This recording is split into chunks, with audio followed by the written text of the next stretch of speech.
ময়দা, ডিম, ওভেন ছাড়াই একদম সহজ পদ্ধতিতে বাড়িতেই বানিয়ে ফেলুন এরকম নরম তুলতুলে স্পঞ্জি কেক, যেটা স্বাস্থ্যের পক্ষে খুবই উপকারী। তাহলে আর দেরি না করে ভিডিওটি শুরু করা যাক। একটা পাত্রে নিয়ে নিয়েছি 6 চামচ টক দই, 5 চামচ সাদা তেল, 6 চামচ গুঁড়ো চিনি। চিনিটা চেলে নেব। এবার ভালোভাবে মিশিয়ে নেব। মিশ্রণটা কিন্তু ভালোভাবে মেশাবে যেন টক দইয়ের মধ্যে কোনো দলাভাব না থাকে, আর তেল আর দইটা যেন খুব ভালোভাবে মিশে যায়।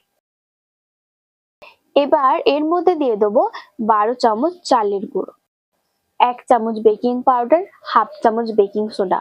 সব উপকরণ চেলে নেব। কেক বানানোর সময় কিন্তু সব উপকরণ চেলে নেওয়া অত্যন্ত প্রয়োজন। এবার মিশিয়ে নেব। যখন এরকম দলাভাব হয়ে আসবে তখন 5 চামচ জল দিয়ে মিশিয়ে নেব। ব্যাটারটি না হবে খুব গাঢ়, না হবে খুব পাতলা। খেয়াল রাখতে হবে যেন ওভার মিক্স না হয়ে যায়। সব উপকরণ ভালোভাবে মিশে গেলেই হবে। আমি যেভাবে পরিমাপ বলে দিয়েছি ঠিক সেরকম পরিমাপে নিলে কেক হবে একদম পারফেক্ট। এবার 5 টাকা টুটি ফুটি দিয়ে মিশিয়ে নেব।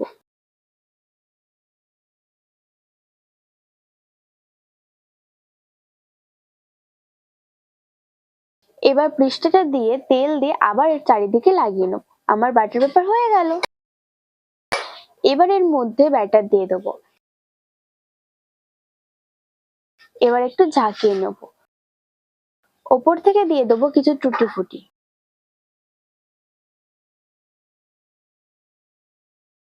কড়াইটা মিডিয়াম ফ্লেমে 15 মিনিট প্রিহিট করে নিয়েছি। এবার একটা স্ট্যান্ড বসিয়ে টিফিন কৌটো দিয়ে 30 মিনিট মতো স্লো ফ্লেমে বেক করে নেব। 30 মিনিট পর একটা টুথপিকের সাহায্যে দেখে নেব। যদি দেখো টুথপিকের গায়ে কিছু লেগে না থাকে তাহলে ভাববে কেক একদম রেডি। এবার নামিয়ে ঠান্ডা করে নেব, নাহলে কেকটা ভেঙে যাবে। ঠান্ডা হওয়ার পর ছুরি দিয়ে চারিদিকে কেটে নেব। এবার উল্টে বের করে নেব। দেখো কেকটা কত সুন্দর হয়েছে আর কতটা নরম। দাঁড়াও কেটে দেখাচ্ছি। দেখেই বুঝতে পারছো কেকটা কতটা নরম স্পঞ্জি হয়েছে। তাহলে দেখলেন তো ময়দা ছাড়াই কত সহজে এত নরম স্পঞ্জি কেক বানানো যায়।